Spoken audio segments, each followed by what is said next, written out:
estimados televidentes de TeleV1, agradeciendo una vez más la oportunidad a Juan Manuel Suaje Pinto de haberme dado la oportunidad de expresarme. Quiero referirme en esta ocasión a una publicación que realicé hace un poco más de 6 años y que considero que hoy está más vigente incluso que en ese momento. La misma es referida al miedo y al rechazo al regreso de Cristo.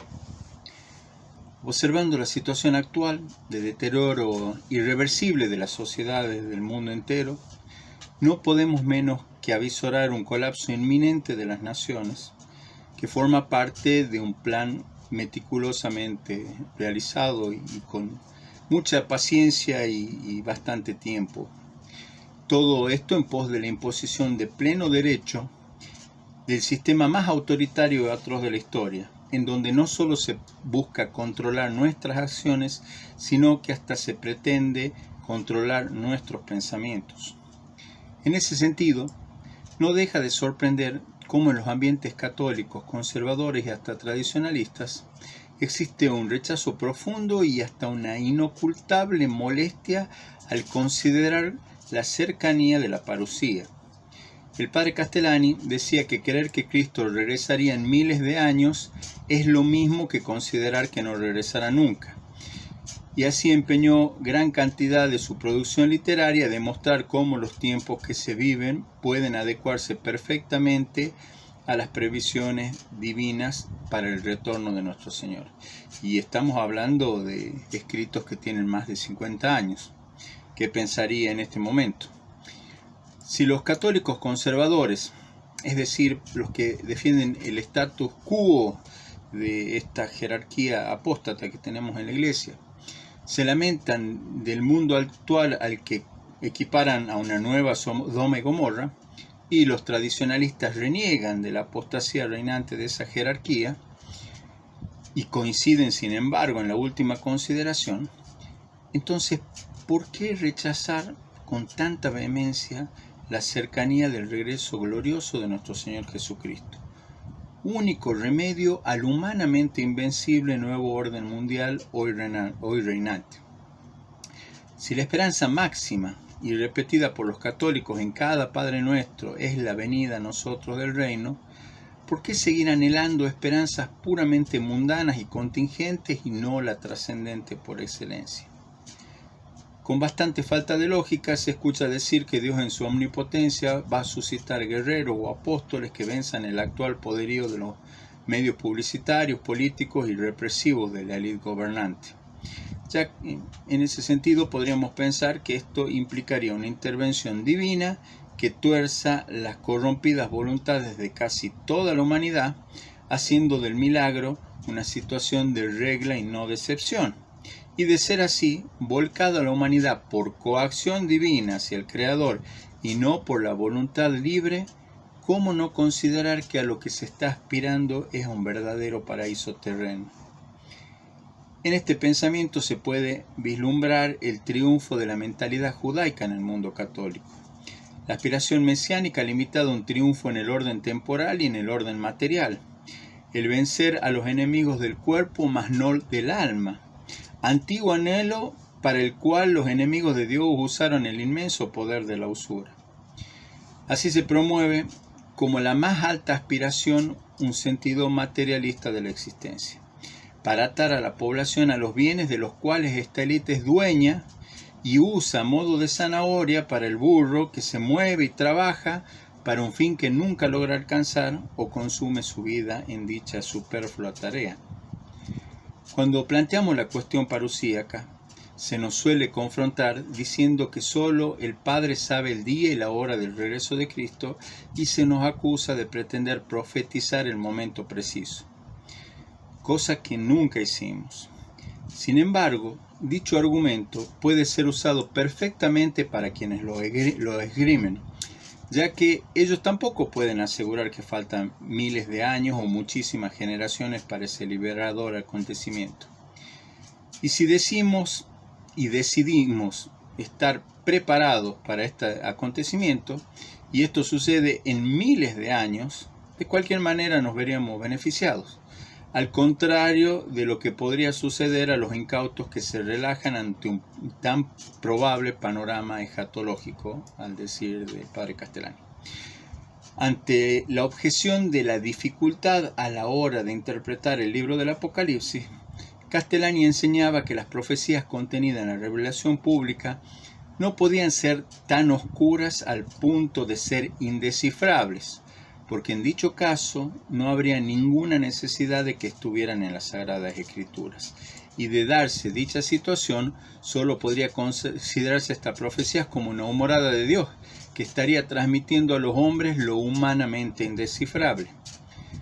Pero suponiendo que este mundo puede seguir evolucionando técnica y espiritualmente como supuestamente lo hace hasta este momento, según nos dicen los optimistas que manejan el mundo, ¿qué podríamos esperar dentro de 50 años, teniendo en cuenta el actual grado de perversión de las sociedades, en donde el progreso de la ciencia ofrece mayores posibilidades de extremar el hedonismo? Promete eso. ¿Cómo podemos pensar que puede existir la gracia en donde la pornografía es mostrada en las escuelas públicas a los niños como parte de su formación integral? Tengamos en cuenta que hoy ya se promueve lo que se denomina eufemísticamente derecho sexual de los niños en el marco de la ideología de género, lo que lisa y llanamente termina siendo la promoción de la pedofilia, y solo hace falta escuchar a esta pervertida funcionaria española Irene Monteros, que anda promoviendo sus ideas por toda América y por todo el mundo. Pero imaginemos esa evolución en 50 años.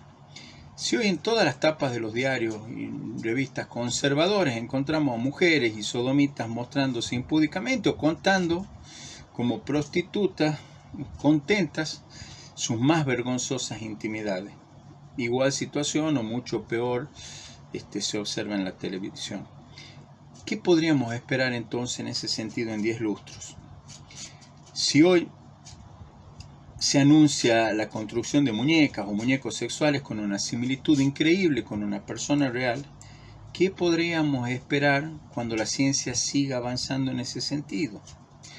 Si hoy se considera un gran avance científico a las técnicas de fertilización artificiales en las cuales se descartan la mayoría de los embriones utilizados o se mantienen congelados por tiempo indeterminado, ¿cómo creer que estas prácticas multiabortivas pueden generar una sociedad más justa y sana?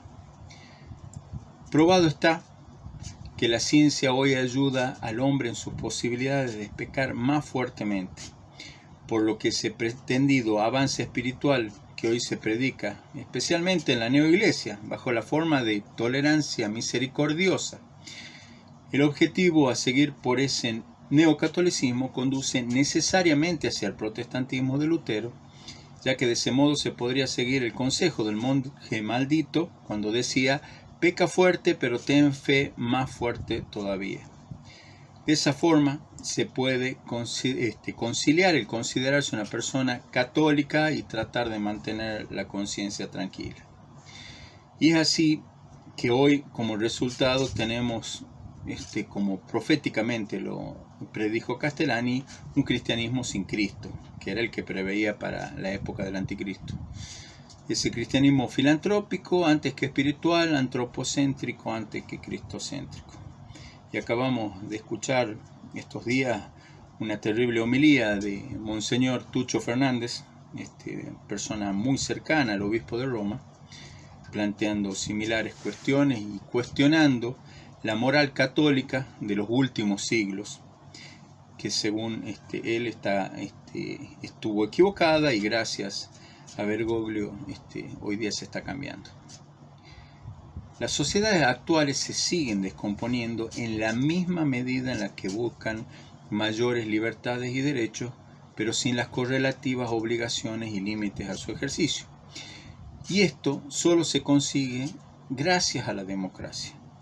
Satánico régimen por el que abogaron hasta los papas anteriores al concilio, sin considerar que la misma implica la radical negación de la existencia de un Dios que al ser creador también es legislador, ya que en dicho régimen son los hombres quienes deciden lo que es bueno y lo que es malo por la fuerza del número, mas no por la fuerza de la verdad misma, o sea, por mayoría de votos, reeditando el atroz pecado de Adán y Eva de querer ser como dioses. Y hoy el mundo democrático podría expresar como lo hizo el personaje de la obra de Gustave Thibon, que pretendía la inmortalidad terrena del hombre, diciendo: el Dios del Génesis sabía muy bien lo que hacía al prohibirle al hombre probar del fruto del conocimiento para así impedirle ser el Señor del cosmos. Esto ahora lo podemos comprobar al escuchar al israelita homosexual y gurú del World Economic Forum, Yuval Harari, y su demoníaco transhumanismo. Entonces, si tenemos el convencimiento de lo que realmente importa en la vida de cualquier persona es salvarse, y esta situación resulta indiferente a la inmensa mayoría de la humanidad, para los pocos creyentes que tienen que vivir oprimidos por esta dictadura de la búsqueda interminable de goces sensuales, que es hasta coactivamente impuesta por los estados como promoción de derechos humanos, ¿cómo no considerar como liberadora la parusía? ¿Cómo no anhelar el retorno en gloria y majestad de nuestro Señor para rescatar a nuestros hijos del ambiente tan perverso en el que les toca crecer? La respuesta parece ser que el miedo a los dolores de parto, que son previos al mayor y más maravilloso acontecimiento de la historia después de la encarnación del Verbo, esto es su regreso, es mucho más grande que su anhelo a la restauración definitiva del reino de Dios. Esto tiene que ver específicamente con el miedo al sufrimiento, o a realizar grandes sacrificios, aunque sea en pos de un bien mayor. Teniendo en cuenta la situación que nos toca, podemos afirmar que el fin de los tiempos, bien entendido, lejos de implicar un acontecimiento terrorífico que tanto se rechaza considerar, es el principio del fin de la esclavitud del pecado, promovido hasta compulsivamente por un mundo que es hasta jurídicamente hostil a la práctica de la fe católica y que pone en riesgo constante de condenación eterna a la gran mayoría de la población mundial. En definitiva, quienes realmente se esfuerzan por vivir como buenos católicos no deberían preocuparse ante la posibilidad de un pronto retorno de Cristo, sino todo lo contrario. La parusía debe esperarse como un consuelo ante las espantosas tribulaciones que nos tocan y las que nos esperan. Y si es que no estamos turbados por los tiempos que vivimos, por la pasión de la Iglesia ante la descomunal apostasía, es que realmente tenemos que empezar a pensar que algo anda mal en nosotros. Y realmente debe considerársela como una buena noticia, ya que Cristo fue quien dijo: mas cuando estas cosas comiencen a ocurrir, erguíos y levantad la cabeza, porque vuestra redención se acerca. Si solo Dios basta, significa que todo lo demás es contingente o tiene una importancia relativa o acotada a las circunstancias y representan un simple medio. Y si Cristo vuelve y estamos en las condiciones debidas, ya no tenemos que esperar nada más, porque no vamos a necesitar nada más.